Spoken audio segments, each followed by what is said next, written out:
Hey guys, what is up and welcome to a new League of Legends video. So patch 6.11 has been out for a few days now, and I feel like the biggest question is, what are the major changes that happened this patch in terms of which champions are now OP? Or in other words, especially when I'm playing ranked, which of the champions should I be most worried about? Which one should I be picking or banning?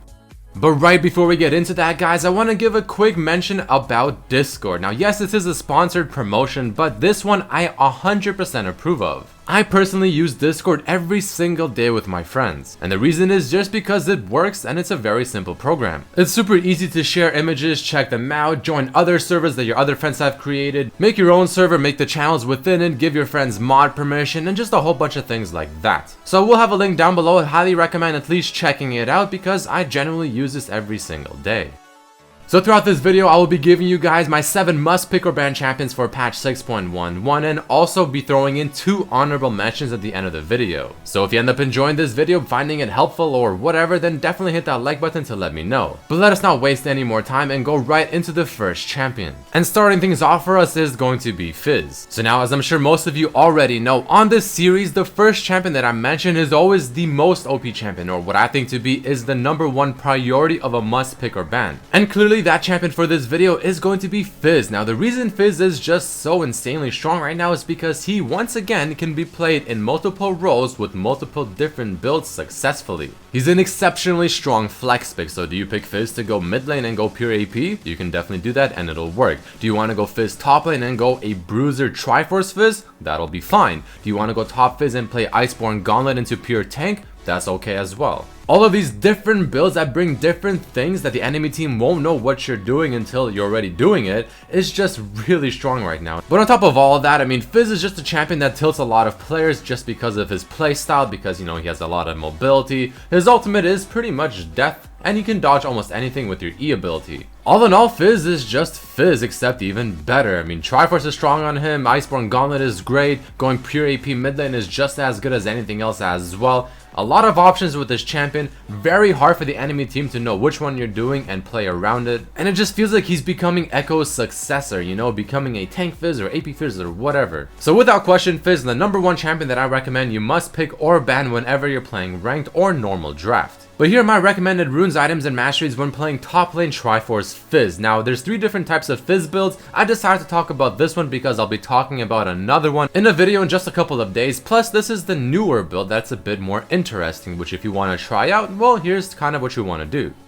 But speaking of an annoying champion that can be played successfully either mid lane or top lane, let's talk about Vladimir. It seriously feels like this guy is finally rising up to his previous dominance. I mean, after the rework, at first, I personally thought he was really strong. He came out to the live servers, felt a little bit underwhelming, but now people are better understanding him, how he works, which items to get, and I have to say, Vladimir is very, very annoying. I don't know how many of you guys watched my recent Journey to Masters episode, but in that game, I played Fizz against the Vladimir mid lane. Couldn't do anything to him. He was so tanky, yet he was doing just as much damage as I was. I mean, he got buffed a few patches ago as well, where his ultimate now gives him an insane amount of HP based on how many people you hit. His laning phase, I also feel like is just simply not as bad as it should be, and if this clip right here where this Vlad outplays them and doesn't end up dying doesn't convince you that Vladimir is a strong champion right now, then I simply do not know what will. His 3rd Q heals for a lot. It does an insane amount of damage, as you're going to be seeing in this example right here. His W is still as good as ever, being able to avoid plenty of damage while also healing him up and slowing targets. And his E ability, the newest one in his kit, it can feel a little bit awkward at first, but once you get the hang of it, not only does it have good pushing potential, but in a team fight, if you get a fantastic E off, then this ability alone, because it also provides the slow, can be the difference between winning and losing a fight based off of just that one ability. But now we're gonna watch this clip right here as the Vladimir kills the Swain. Check this out. I mean, this part I legitimately thought he had to die, but luckily for him, that 3rd Q, the heal is just absolutely insane. The damage was crazy as well. He doesn't die, and Vladimir is just being Vladimir. But either way, guys, here are the recommended items, runes, masteries, and overall build when playing Vladimir. I mean, you want the Storm Raider Surge. It helps you a lot with just how his kit works, and you want to get some tanky AP items, with Spirit Visage being an absolute core. But let's keep up the pace and talk about another champion just like Vladimir or Fizz can be played mid lane, top lane, acts pretty much the same way, is very tanky, is annoying to deal with, Swain. It feels like we're talking almost about the same champion every single time. I mean, Swain, what does he do? Just like Vladimir, he uses an ability, he gets a lot of life back. You can't really kill him because he's just way too tanky and he's getting too much life back while also slowing people down with his Q, rooting them with his W, or just doing overall a lot of damage with all of his abilities combined. I'm sure you're starting to see a little bit of a trend here. A lot of these champions are playing very similarly. But ever since the changes happened to Swain's ultimate, where it now has a base healing with an AP ratio rather than just percent damage done, this guy has went from being probably one of the worst champions in League of Legends to being probably one of the best at the very moment. If you've ever faced a Swain recently, especially in a ranked game that built the proper items and played it at least more or less correct, then I'm sure you already have a pretty decent idea as to how ridiculously annoying this champion can be. It almost feels like Swain is becoming Tank Echo version 2.0, but just like the other champions, here are my recommended runes, items, masteries, and overall build when playing Swain. If you somehow manage to get him this patch without him being banned, which he honestly should be.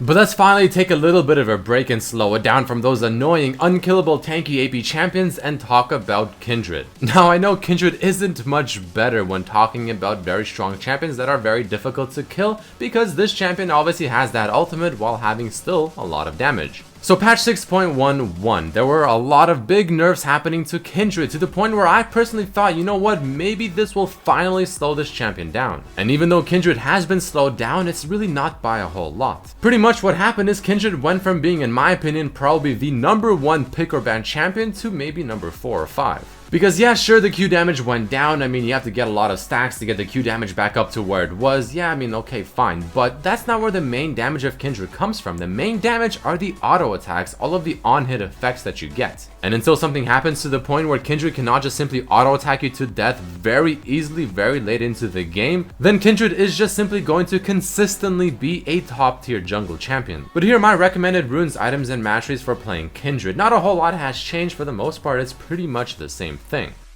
But for real now, let's finally switch the pace up and go all the way down to the bot lane. Now, whenever I make these lists, I always like to include at least one support champion because the support role is heavily underrated, and I feel like there are a lot of support champions that can do a lot of things. But just because there's so many other champions that I feel like are just flat out absolutely ridiculous right now, I only have room for one support. And rather than constantly talking about the same ones like Taric or Soraka, I decided to switch it up and mention Blitzcrank. The reason is quite simple. I'm not only seeing a lot of Blitzcrank recently because he's a pretty good champion, but I mean, this guy can easily win a game for his team by getting that one vital pull later on into the game and just make things so much easier. On top of this, his laning phase really isn't all that bad. He provides a decent amount of CC. He tilts pretty much almost every single person that you're going to be laning against because no one likes getting pulled and dying. And compared to many supports, I feel like he has one of the best roaming potentials, maybe going to mid lane or somewhere in the jungle and making a play with someone else. Again, his W helps out a bit, but overall the grab range he has makes things so much easier.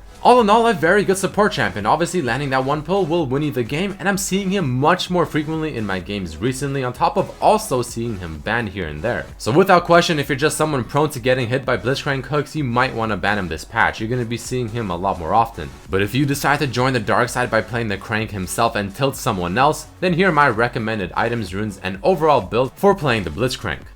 But let us move all the way over to top lane and talk about Irelia. Now, I'm sure most of you know about the new Triforce, the changes that happened to it, and Irelia has to be probably the one champion that everyone always thinks of whenever they hear the word Triforce or Trinity Force. And the reason for that is simple. I mean, she's always been using this item very effectively in her kit, and a lot of Irelia builds revolve around her just getting this item as being the only offensive item she gets, and then going pure tank while still dealing a very respectable amount of damage. But everything just became better for her because, again, the loss in critical strike chance on the Triforce that she doesn't really need got compensated with extra attack speed, which she does need, and even more CDR, which is a fantastic bonus. All in all, Irelia is just going to be a more popular champion right now, and she's not really overpowered or anything, but at the same time, she just feels a little too risky to let through and maybe get fed on the enemy team, because if she does get fed with the new Triforce, she'll be very difficult to stop. To me right now, Irelia is like Zed in the previous patch, not necessarily OP, but you know, strong enough to the point where it's just way too risky to let them through. But if she does manage to somehow get through the bans and you end up picking her up, then here are my recommended runes and items when playing this champion. You obviously want Fervor of Battle because you have that immense attack speed now, you'll proc it a lot more often, and in your stun duration, you'll probably annihilate your opponent. And the final champion that I'll be talking about that I recommend you must pick or ban for patch 6.11 just before we go into the honorable mentions is Illaoi. Here's a champion that I'm sure no one has seen for a very long time, but I have to say the buffs received this patch are very good. Now when I read them at first, I mean I knew they were pretty good, but I wasn't honestly 100% sure how good because I couldn't really test it yet. But after playing against it, I have to say I was really shocked at just how much more damage she can now dish out. If you ever get hit by her E ability, you're gonna be taking so much damage, like to the point where I was absolutely shocked at how much damage I was taking. It was so disgusting. I just can't get over how disgusting it was. It was just insane. So this is the champion I'm slowly becoming scared of. I mean, I usually wasn't all that scared of her because I knew her teamfight just wasn't really all that good. And even though her teamfight presence hasn't really changed that much, landing her E ability while you're dancing, you know, waiting for someone to make the first move or the first mistake just feels so much more rewarding. Her harass in the laning phase and just throughout the game is overall better in my opinion with how her new Q works and how you're gonna build her. And all in all, this is definitely an up and coming champion that I recommend you watch out for. But in case you want to get ahead of the meta and try her out already, then here are my recommended items, runes, masteries, and all that good stuff when playing Illaoi. Now before we end off this video, I have two very quick honorable mentions, and the first one being Ashe. I truly believe that Ashe is a sleeper OP. I don't really see her that often, but when I do see her, she is ridiculously strong. She scales really well. Her ultimate has among the best engages in League of Legends, especially for an AD carry. And at first I was a little hesitant on whether or not to include her in my honorable mentions list, but then I saw a quote by Wild Turtle stating that next to Lucian, she's probably the best AD carry champion right now. It convinced me to do it. So either you want to start banning her out, watch out for her, or start playing her before everyone else does. And the second honorable mention is Cassiopeia. Now she also got a couple of buffs here and there, and for the most part I feel like she's becoming more and more popular because she really truly is very strong. And League of Legends now feels even more like an objective game with the new Rift Herald being absolutely ridiculously strong, obviously Baron being Baron, and all of the dragons being quite important. And as I'm sure most of you know, Cassiopeia when it comes to Baron or Dragon is one of the best champions to do them as fast as possible. So that plus her scaling potential and even her laning phase really being not all that bad makes Cassiopeia a very strong champion, one that's extremely underrated. But either way guys, that is about it for this video. There you have it, my 7 pick or ban champions for patch 6.11 plus my 2 honorable mentions. If you enjoyed this video, let me know by hitting that like button, make sure to share this with your friends and check out my other videos as well. And I really hope to see each and every one of you back here for tomorrow's video. Peace.